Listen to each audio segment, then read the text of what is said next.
কেন আপনার শিক্ষা ব্যবস্থার মধ্যে একটা ফটো ইসলাম নাই? কেন? এটা আপনি বুঝতে পারবেন না। কেন আপনার গোটা আপনি স্কুলে ক্লাস 1-এ ভর্তি হন, আপনি মাস্টার্স করে বের হন, কোথাও কেউ কোনো শিক্ষক কেন আপনাকে বলেন না স্রষ্টাকে?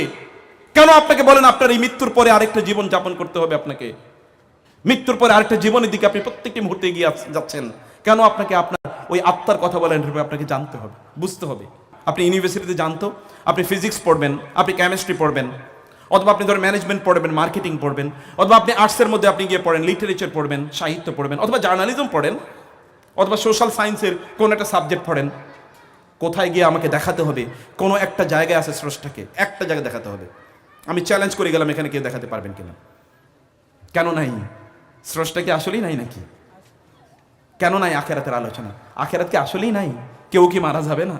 তারপরে কি কোনো ইস্যু নাই? এবং সেখানে মানুষ কি কেবলমাত্র শরীর সর্বস্ব? তাহলে মানুষ মারা গেলে আসলে কি সমস্যা থাকে? শরীর তো থেকেই যায়, তাহলে প্রবলেমটা কি? ওই আলোচনা কোথাও নাই কেন? কেউ কি জানেন এগুলো কিছু?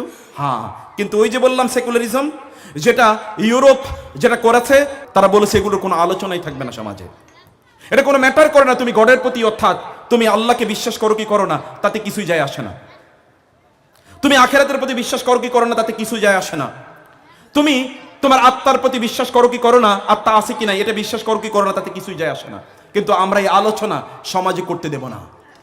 এটা কোনো এডুকেশনাল ইনস্টিটিউশনে আলোচনা হবে না, কোনো বইপত্রে আলোচনা হবে না, কোনো মিডিয়াতে আলোচনা হবে না, এবং এই আলোচনা কোনো ফোরামে হবে না। এই আলোচনা কোথাও থাকবে না, কোনো ব্যবস্থাপনায় আলোচনা থাকবে না। এই আলোচনা করতেই পারবে না কেউ, এই আলোচনা করতেই পারবে না। আমার একটা ইউনিভার্সিটির একটা প্রোগ্রামে আমি জয়েন করলাম।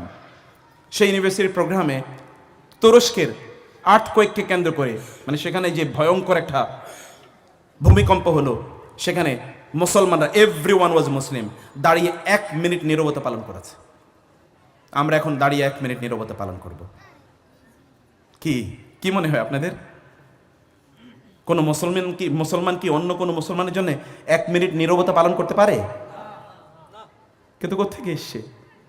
কারণ আখিরাতের বিশ্বাস নাই, আমরা শুধু সম্মান দেখালাম, ব্যাস। এটা কোনো আলোচনায় থাকবে না। আপনি বলতে পারতেন আল্লাহ তুমি তাদেরকে ক্ষমা করে দাও। আপনাকে দেখেন না সর্বত্র এটা চলছে? আপনাকে দেখেন না সর্বত্র এটাই ফেনোমেনা? এর বাইরে কোনো ন্যারেটিভই নাই, এর বাইরে কোনো আলোচনাই নাই, থাকবে না আলোচনা। মনে রাখবেন, দিস ইজ কল্ড সেকুলারিজম। মনে রাখবেন, এইটাকে বলা হয় সেকুলারিজম। ওটা ইম্পোজ করে দিয়েছে আপনাদের উপর। সম্মানিত ভাইরা, আপনি সেকুলারিজমের প্রবলেম বুঝতে পেরেছেন। প্রবলেমটা হলো এরকম, এডুকেশনে, কোনো ডিসকাশনে, কোনো পলিসি মেকিংয়ে কোথাও ধর্মের, দিনের কোনো আলোচনা থাকবে না। দিন একটা প্রাইভেট ইস্যু, এটা আপনি প্র্যাকটিস করলে করেন, না করলে না করেন, এটা কোনো ইস্যুই না। এটা সম্পর্কে কোনো কোয়েশ্চেন করা হবে না, এটা সম্পর্কে কোনো আলোচনাই হবে না।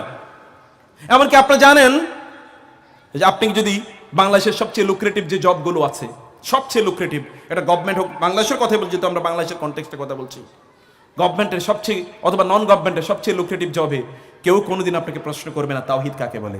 চ্যালেঞ্জ করে বললাম, এখানে কেউ কোনোদিন জিজ্ঞেস করবে না তাওহীদ কাকে বলে, এরকম প্রশ্নই নাই। দেখেন না আমাদের যুবকরা, তারা যে পরীক্ষার প্রিপারেশন নেই, কোথাও ধর্ম আছে কিনা দেখাতে হবে। আছে কিনা বলেন তো আপনারা? নাই, থাকবে না, থাকবে না। এবং আখিরাতের আলোচনাও থাকবে না। আর ওদেরকে শরীর সর্বস্ব, যে রূহ, এটা মেরে ফেলা হবে। তোমার যদি রূহ না থাকে তাহলে তো জানোয়ার।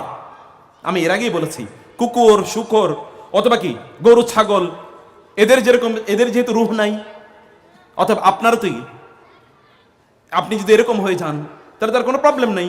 উলাইকা কাল আনআমি বাল হুম আযাল, ওরা তো চতুষ্পদ জন্তু অথবা তার চেয়েও খারাপ, আল্লাহ তাআলা বলছেন। এরা জানোয়ার অথবা জানোয়ার চেয়ে নিকৃষ্ট। সেরকম প্রাণীতেই আমাদের যুবক শ্রেণী কিন্তু তারা তৈরি হচ্ছে, প্রিয় ভাইরা।